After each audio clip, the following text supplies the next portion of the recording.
Hello everyone, this is part 16 of What If Naruto was sealed because he was too powerful, and I hope you guys enjoy this video and to like, to subscribe, to share, and check out the playlist, to see more comment down below. Now let's start the intro. They call me a god.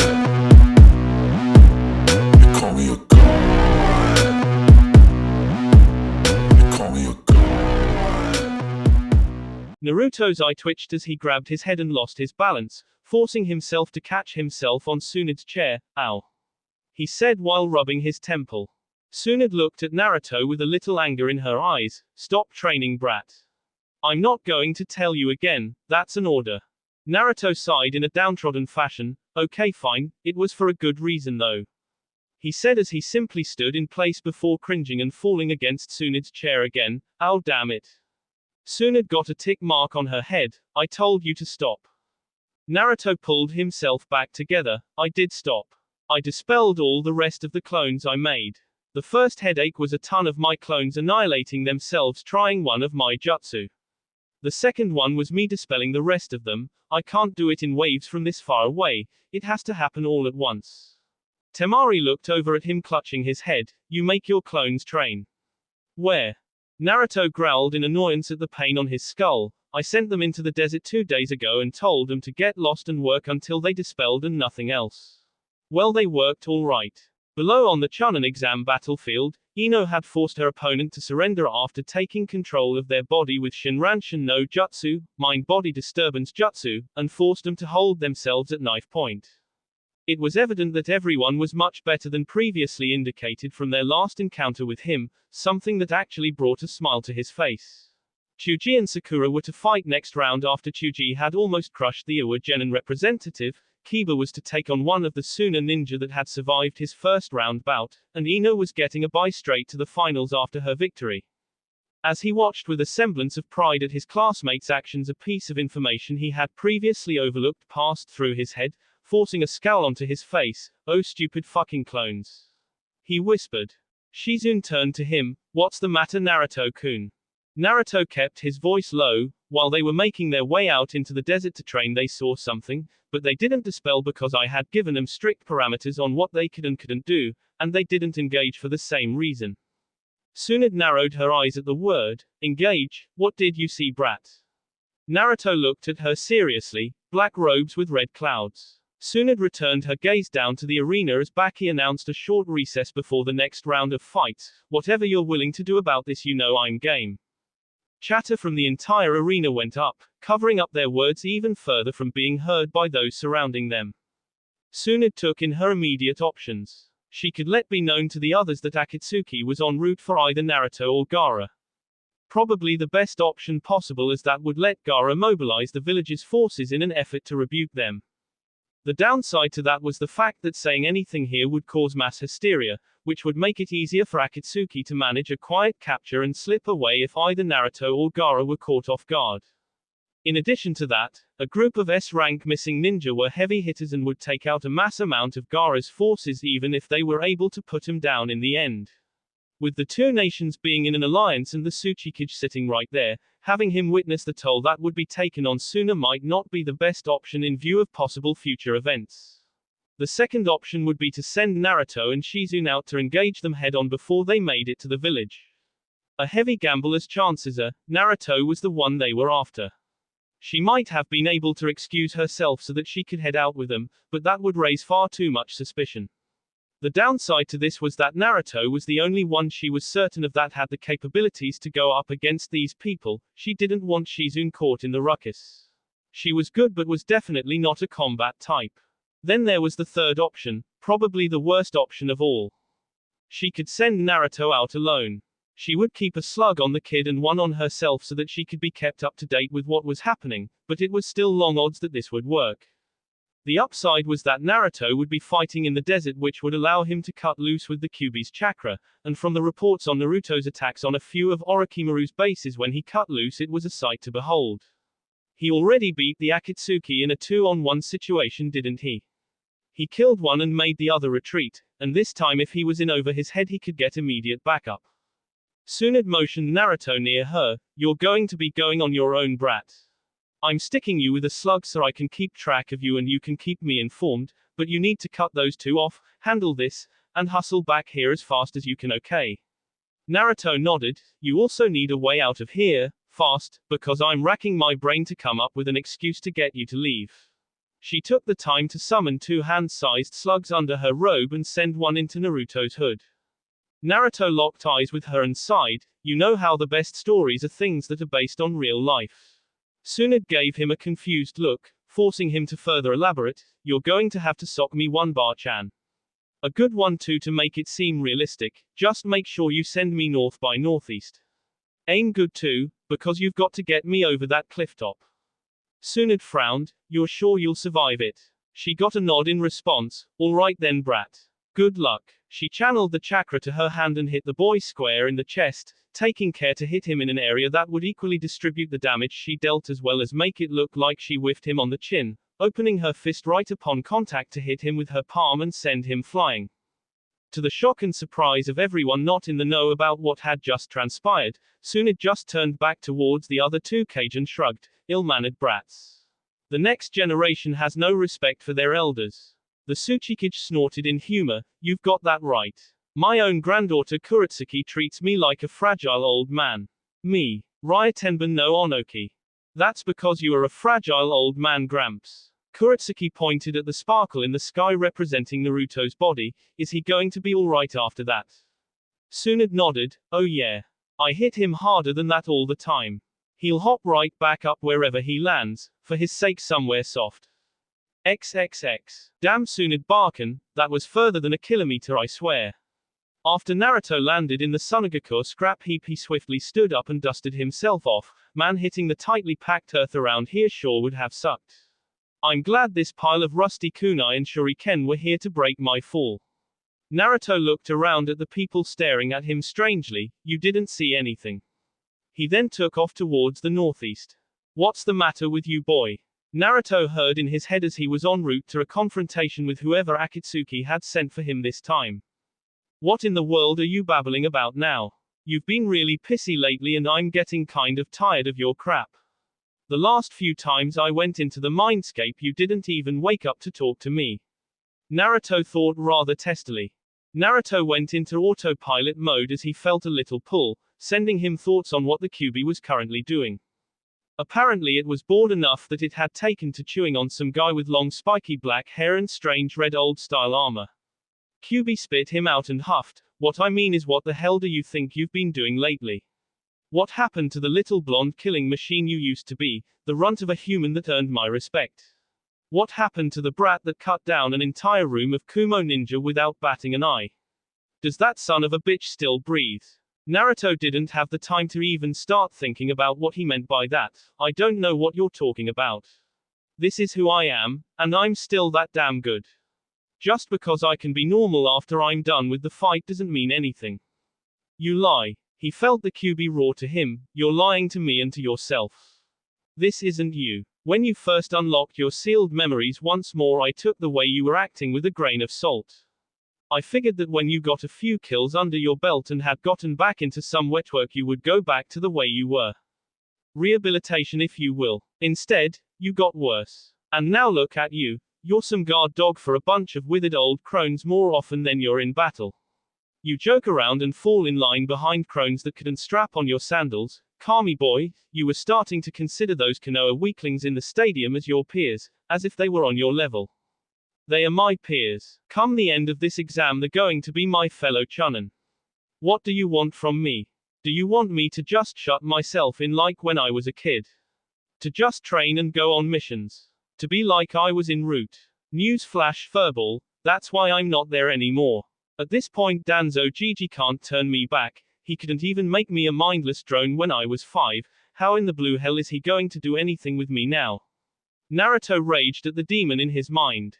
For over a year now, the Kyuubi had been angry at something.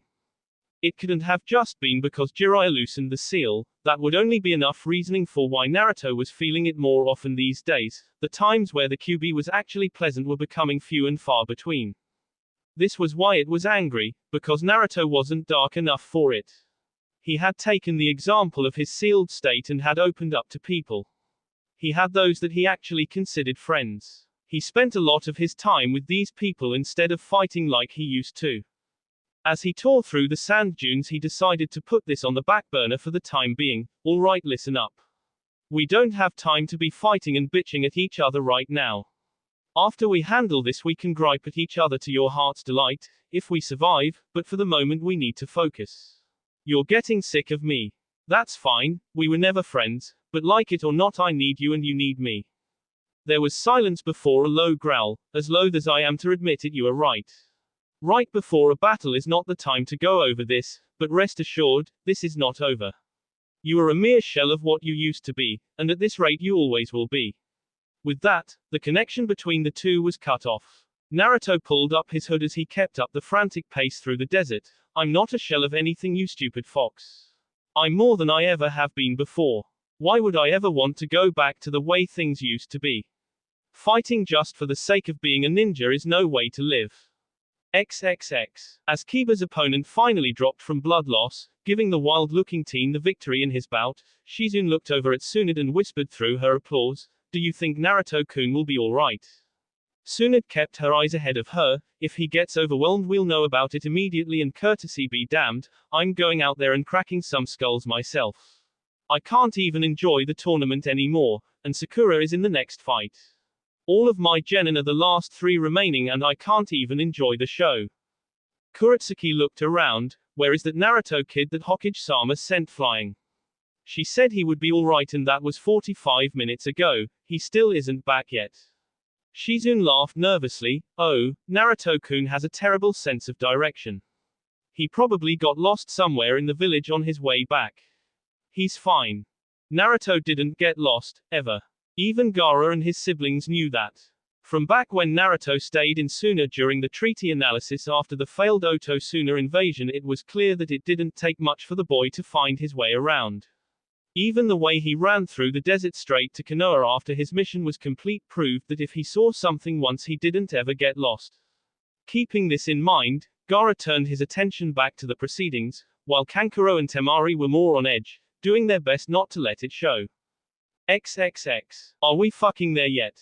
Hiden shouted, I hate the desert. There isn't even anyone or anything out here to sacrifice to Jashin-sama except for you. Kakazu glared out of the corner of his eye. You try it and I'll shove that scythe so far up your ass you'll be spitting chunks of metal. Now shut up and come on, we're almost there if the dome-like structure in the distance isn't an indicator to you, moron. Raiten, Denkai, lightning release, electric field. Hiden and Kakazu found themselves surrounded in a restrictive field of electricity. Hiden looked around him testily. Now what the fuck is the problem? Kakazu growled, shut the hell up, Hiden. It's obvious someone got the drop on us. It won't be enough to win, but I suppose congratulations are in order for pulling that off. It's a pretty decent trap to say the least. Hiden looked at his partner angrily. Stop complimenting the bastard and find a way to get us out of here. I want to catch the target and be done with this. Naruto's voice projected itself across the desert. Now's the time that most people would offer you the chance to simply leave and save your lives, but I'm not really most people. Sorry about that. A sizzling noise came from within the electric field. Underneath the top layer of sand was a small cluster of explosive tags burning through. Fuck. Hiden summed up perfectly. Boom. The explosion negated the electric field, allowing the force of the blast to push Naruto out of his hiding spot underneath the sand. He stood back up and looked at the smoke generated from the attack. That was way too easy. It can't be over yet. He was then forced to dodge. A scythe came sweeping out under him from the sand. Hiden revealed himself after his failed attack, with half of his cloak singed off in the explosion, revealing deep burns on his body. You little shit. That hurt. Naruto got a good look at his body. That should have killed him. It's clear that he didn't dodge it from the way he looks, so why is he still here? While he was keeping track of Hiden, a pair of arms reached up from the sand and pulled him under before pulling him out a distance away and slamming him into the ground harshly. Due to the ground being sand, Naruto stood up rather quickly, head swimming, but then he had just gotten dragged through the earth and slammed from 10 feet in the air, so being a little disoriented was par the course. He stood up fast enough to see Kakazu's arms return to his body, connected by black threads that seemed to comprise his innards. Naruto frowned to himself. Interesting technique. After getting slammed into the ground, his hood had come off, revealing his face to the two nuke nin. Kakazu stared at him for a second before laughing. Well, would you look at that, Hidden? The Kyuubi Jinchuriki came right to us, no searching necessary. We didn't even have to smoke him out. That certainly saves us some time, doesn't it? Hidden joined his partner in laughing at Naruto. What kind of idiot walks right into a 2-on-1 situation? What did you think you were going to do like this? Naruto narrowed his eyes as a bubbling cloak of the Kyuubi's chakra covered his body. Let me show you. The cloak took on the shape of a fox and one tail sprouted from the back as his canines grew, his eyes turned red, and his nails turned into claws. After thinking about it for a moment, he concentrated further and manifested a second tail of chakra, giving him a black outline on his lips. He crouched down in the more comfortable position of being on all fours. On second thought, I might as well start trying to go all out right now. XXX. Gaara's eyes turned towards the northeast as he stayed seated in the stadium. The intermission was close to being complete and Naruto had still yet to return to the cage box. He wasn't the only one to feel the influx of dark power from the distance away. Tsunade felt it but futilely tried to hide feeling the energy. Onoki felt it as well, but seeing as how no one else was speaking up about it, he wasn't about to. Gaara finally turned his head towards his siblings. I think I would like to stretch my legs for a moment. Kankuro, Temari, please remain here if you would. He stood up and placed his hat and cage robes on his chair. Hokage dono, Tsuchikage dono, I will return in just a moment. I apologize for departing so abruptly. With that, Gaara disappeared in a wave of sand. Tsunade felt herself release a breath when Gaara left. At the very least now the kid would have more than adequate backup from the Kazekage himself. Onoki let out a short chuckle. That new Kazekage is a real hands-on kind of guy it seems, eh Tsunade? His larger bodyguard looked down at him. What are you referring to, Tsuchikage-sama? Onoki looked back down into the arena. Nothing you need to concern yourself with, Akatsuki. XXX. Hidden took a swing at Naruto with his scythe only for Naruto to blur out of his sight in a burst of speed. He was then thrown back through the sand from a single punch to the jaw from the target Jinchuriki. Hidden stood back up with his jaw hanging loosely before cracking it back into place.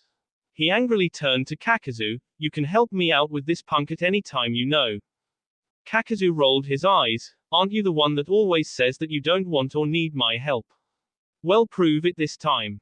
Growling at the challenge, Hidden turned back towards Naruto. Fine then. It's no skin off of my nose. He ran back in swinging only to get cracked again even harder this time, getting sent headfirst into a sand dune. Kakazu looked at the scene in amusement. Actually, it just might be. Heads up. Hidden was about to ask what he meant by heads up when a red claw of chakra wrapped around his body tightly. Gar. What the hell is this? Kakazu, get me out of this. Kakazu elaborated. It's the toxic chakra of the Kyuubi no Yoko.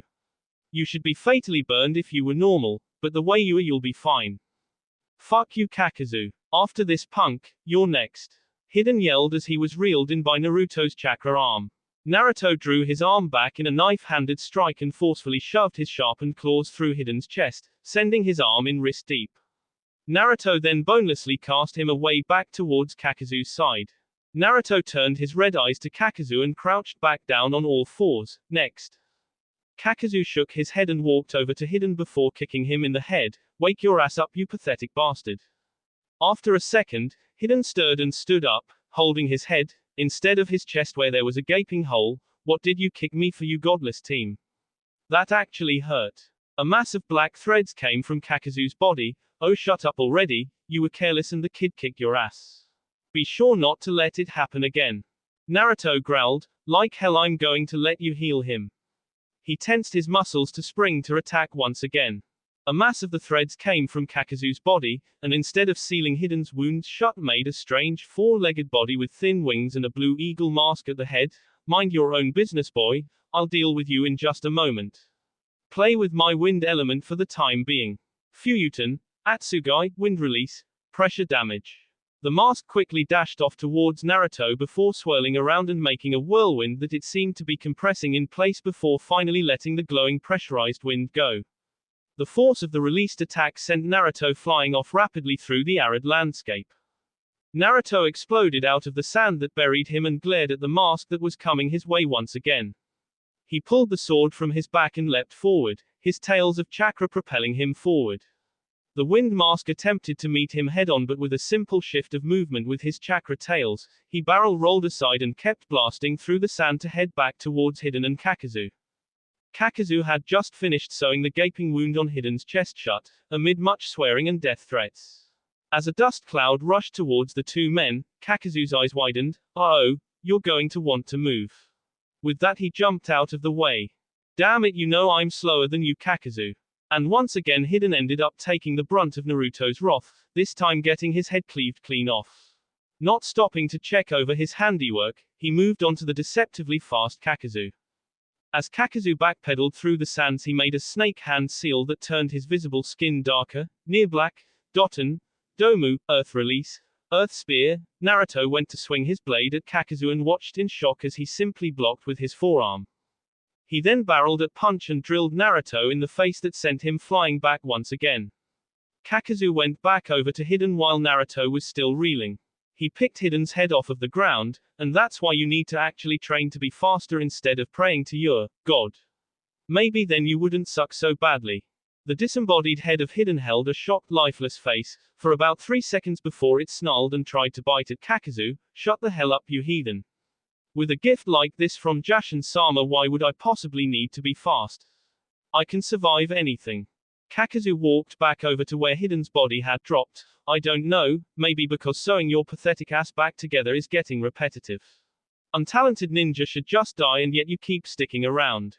Just shut up and put me back together already so I can tear that kid open." Hiden snapped.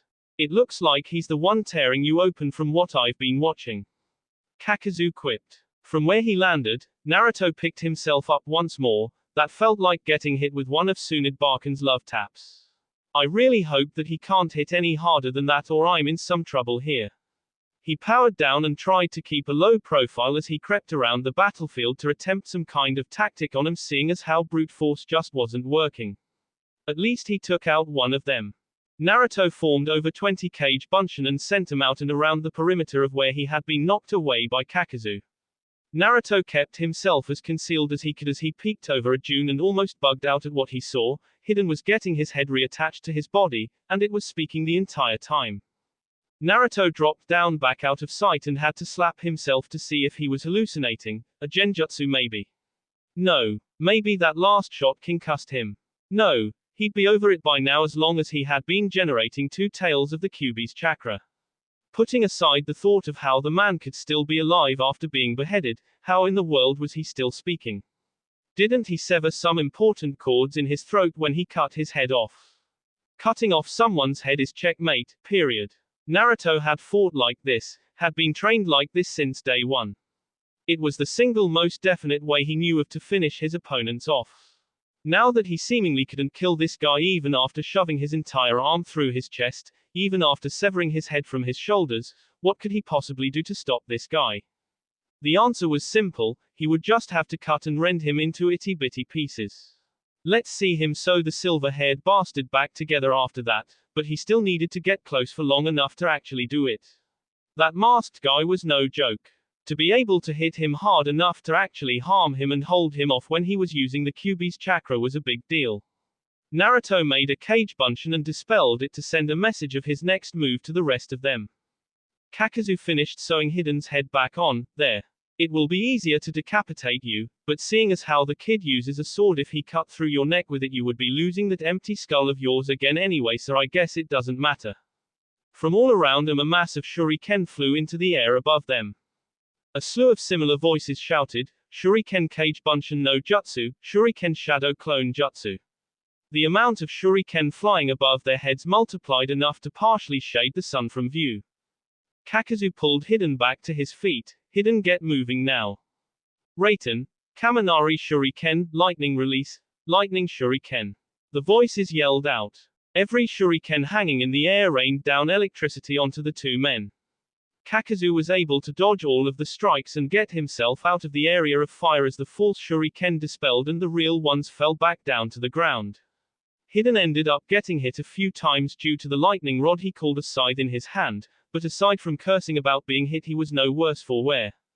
Naruto's clones dispelled after using all of their chakra to power both of the ninjutsu they had just utilized, leaving Naruto alone on the battlefield once more. All right then. Naruto moved from his hiding place at top speed in an effort to blindside Kakazu or Hidden while they were still on edge from his last attack. However, he had forgotten about something that he had left in the dust that came back with a vengeance when Kakazu's wind mask burst from the ground nearby and smashed into him, sending him flying into the air. Both Nin heard and saw the attack. Hidden licked his lips as he leapt into the air to meet Naruto on the way down with his scythe. Here we go, brat. I've been waiting to get my hands on you. Naruto saw him rising into the air as he descended. Well, keep on waiting. Fuyuten, Kaizewakiokaru, wind release. Wind burst. Naruto stepped on an invisible bubble of air that burst under him and launched him higher into the air, forcing Hidden's attack with his scythe to miss. Naruto used the extra space provided by his jutsu to go through a few hand seals and link his fists together. Fuyuten, Fuujin Seiken, wind release, divine fist of the wind god. The force of the wind jutsu from Naruto forced Hidden back to the ground violently, kicking up a huge cloud of sand from the impact.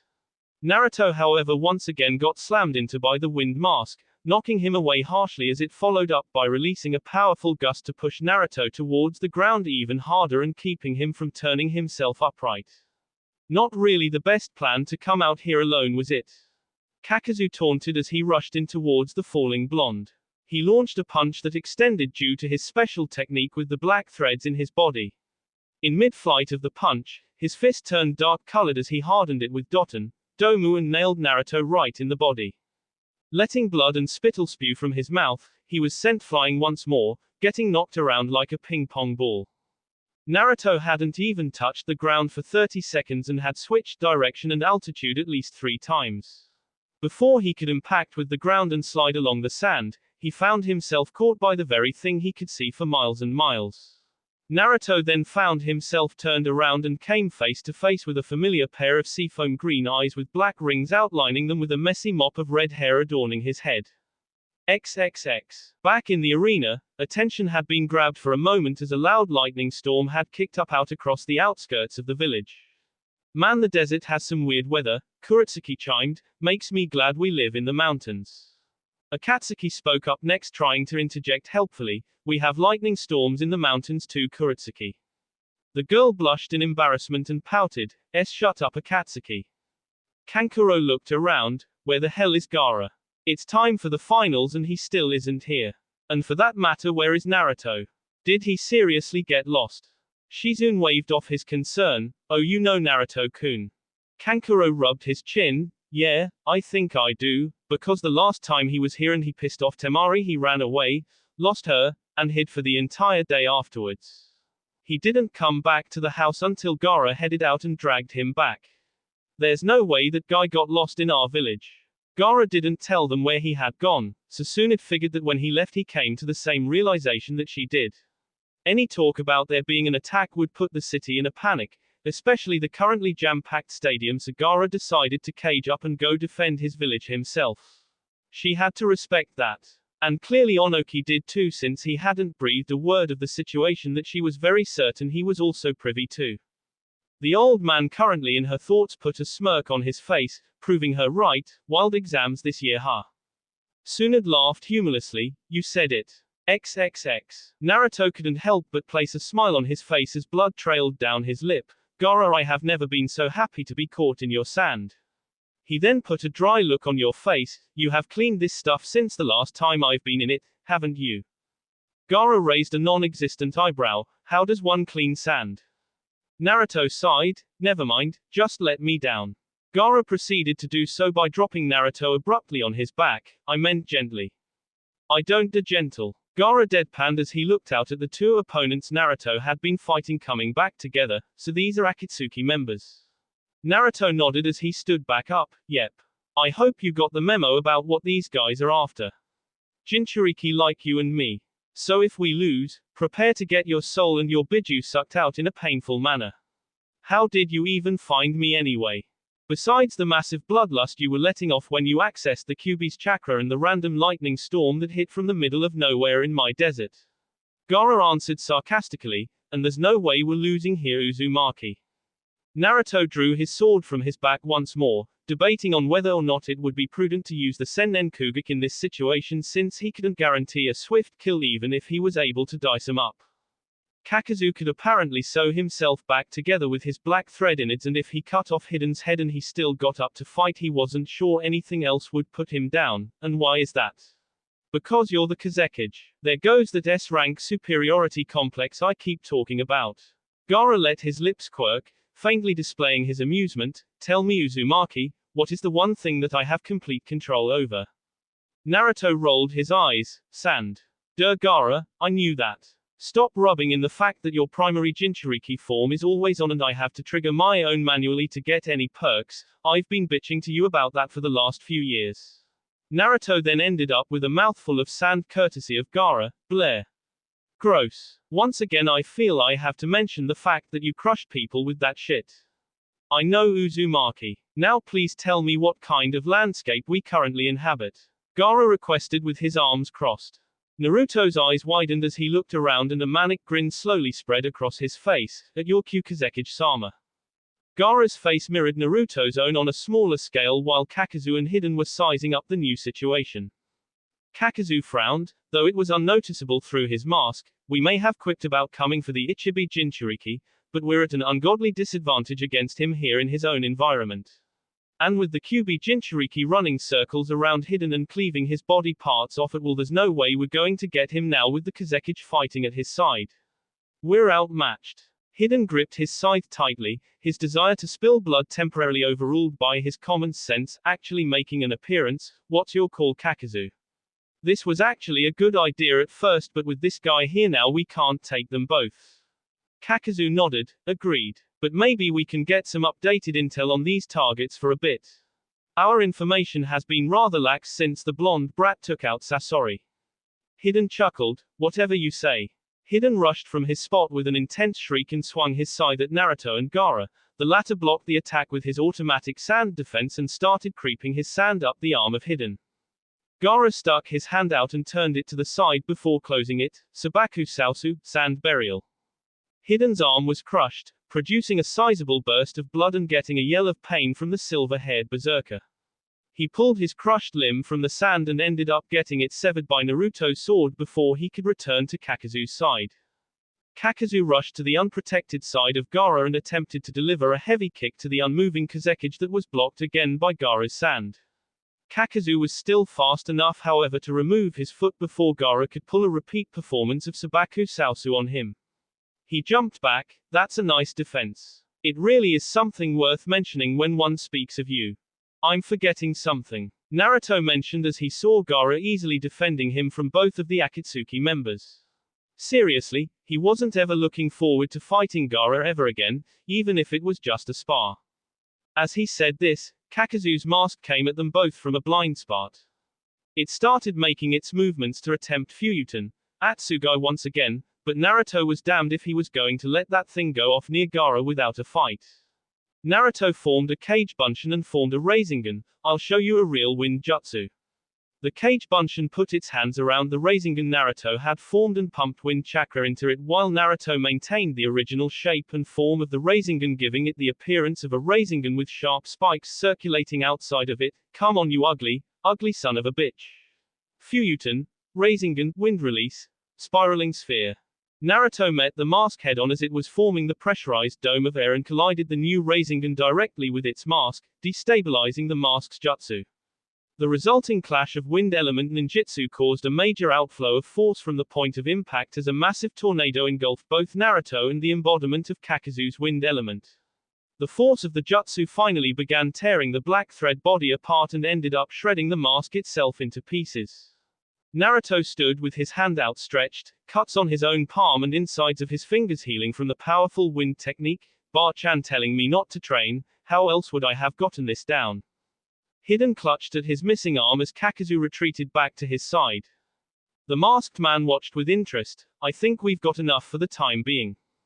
We need to report how dangerous the Kyuubi Jinchuriki is to leader Sama. He raised his voice so Naruto and Gaara could hear him. This was an enlightening little skirmish.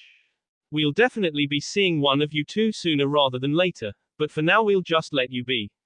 A fight between us now would only be something akin to the unstoppable force against the unmovable object. He and Hidden both made half tiger seals. Until next time. Gaara raised his hand at both men. Not so fast. Sabaku-Q, sand coffin. Gaara covered their bodies in his sand, but before he fully covered their faces he caught a smirk on the face of Hidden. So sorry boys, but rest assured QB kid. I'll be seeing you again real soon. The sand covered his face entirely, with his dark grin being the last thing seen. Gaara clenched his fist. Sabaku Sausu, sand burial. The sand imploded and gushed blood everywhere before receding back into Gaara's gourd. What a disappointment of a battle. Those were S-rank missing ninja. Naruto walked over to the corpses and frowned. These aren't the same guys, Gaara. Gaara let slight surprise show on his face as he walked over and realized Naruto was correct. The crushed, unidentified, unmarked men were not the same people that they had been fighting. What kind of hench could do this? XXX. A distance away, Hidden and Kakazu came out of their meditative seated positions and stood back up to return to a base. Hidden dusted himself off. That was actually a solid idea to send in those sacrifices. A damn shame it didn't work, eh? Kakazu cracked his neck. It couldn't be helped. My own was almost out of chakra, and without me, your copy would have just been diced up. Let's report back to Leader Sama. Fair. Hidden scoffed. Shut up. All of this wasted time sitting on my ass doing nothing. We'd better slaughter a random village or two on our way back. XXX. As Naruto and Gaara picked up the remains of the two men who had just been killed in Gaara's jutsu and prepared to return to Sunagakure, a man clenched his fists and glared with his familiar spinning red eyes. Kakukaku, what do you think, Sasuke-kun? Didn't we come all the way out here for you to fight Naruto-kun? Or is the Kazekage too imposing a figure to make a move on him? I am here with you as well, you know. HN. Sasuke stated simply as he turned around and began to walk away. He wasn't even good enough to beat those two on his own. I truly doubt you could do better if you had actually been in there. Kabuto sniped while adjusting his glasses only to get a full-powered glare from Sasuke. Ooh, such a scary face. That's enough, Kabuto. Orochimaru reprimanded his right-hand man. He is correct though. Kakazu and Hidden are nigh impossible to outright kill. I wonder how you would have handled them if it had been you fighting instead, Sasuke-kun. Sasuke stopped glaring at Kabuto and turned his head towards Orochimaru before turning around and walking away. Whatever, I'm wasting my time out here. Kabuto looked at his master. Why didn't we attack them after all, Orochimaru-sama? Orochimaru grinned predatorily. Akatsuki is just as much a pain in my side as it is a threat to Naruto-kun. If he can run their numbers down, then I see no reason to take the boy's life yet. Let them continue to pick away at one another for as long as the other can stand it. Kabuto nodded in agreement. And about Sasuke? Orochimaru began walking along the direction that Sasuke had just taken. You and I both know that he is still no match for the boy. However, in a few months that will no longer be much of an issue, Kabuto. But I'll give him the satisfaction of knowing that his body destroyed Naruto-kun. It just won't be him doing it in the end. As the group walked away, a scorpion that had been crawling nearby disappeared in a puff of smoke. XXX. Gaara walked next to Naruto back towards Suna with two sand clouds carrying the carcasses of their kills. Are we both in agreement that engaging them all now would not be practical for us? Naruto nodded. Oh yeah. But it doesn't matter, we have more important things to worry about than the body snatching team. They'll come knocking at some point, and we'll be waiting. Gaara questioned. Naruto shrugged. What? You act like you aren't going to get all over this after today. He did manipulate your country into a war with mine, and he is trespassing in your country as we speak. Who knows what else they did while they were here. I'm certain you aren't going to just let that slide when the time comes, Kazekage-sama. Don't call me that, Uzumaki. Gaara insisted. It feels odd hearing that from you. Fair enough. Naruto accepted. I guess it would seem strange for the guy whose house you crashed over it for almost 2 weeks to call you by your title, especially when I'm your age and everything. Hey, I wonder who won the exams. That will be all for this video. Be sure to like, subscribe, share, and comment down below for more videos. Goodbye.